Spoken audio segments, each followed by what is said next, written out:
الرحمن الرحيم. هنعمل النهاردة أكلة هندية تحفة اسمها تشيكن مالاي. أنا هقول على طول بسم الله في الوصفة.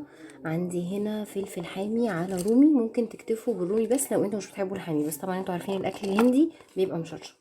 وكمان هحط حوالي 7 أو 8 فصوص توم، عليهم نص كوباية زبادي، ومعلقتين كبار جبنة مطبوخة، و4 معالق قشطة بلدي.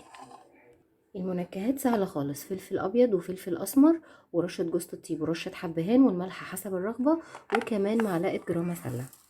انا هضرب كل دوت في الكبة.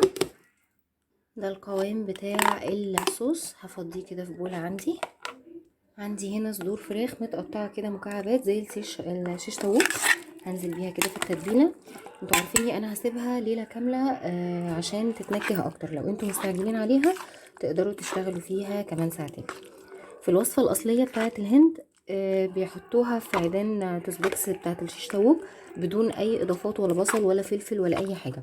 أنا بالنسبة لي هحط فيها بصل وفلفل ألوان، يعني عايزة أحط التاتش المصري بتاعنا، بس تقدروا تستغنوا عنها يعني وتحطوها في العيدان كده. أنا هسيبها بقى في التتبيلة وبعد كده أحطها في العيدان وأقول لكم نسويها ازاي. انا سيختها كده بعد مرور المده اللي انا قلت لكم عليها ليله كامله في التلاجة. عندي هنا كمان صينيه دهناها زبده كويس قوي، هرصها فيها وهدخلها من ربع ساعه لتلت ساعه حسب كل واحده والفرن بتاعتها. ممكن تغطوها بورق فويل لحد 3/4 المده، وبعد كده عند ما تدخل في السوا تشيلوا الورق عشان تاخد لون، بس انا بالنسبه لي مش هحط ورق لان للاسف خلصان من عندي.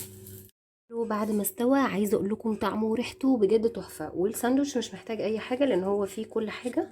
ممكن تحطوا كاتشب، مايونيز، اي حاجه انتوا عايزينها.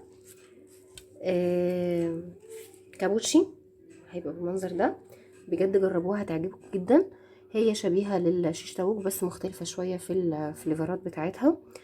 سيبولي كومنت اقول لكم فيها ايه، وما تنسوش تفعلوا الجرس عشان يوصلكم كل جديد. ولو عجبك الفيديو لايك وسبسكرايب وشير، وان شاء الله هنزلكم وصفات تانية جديده.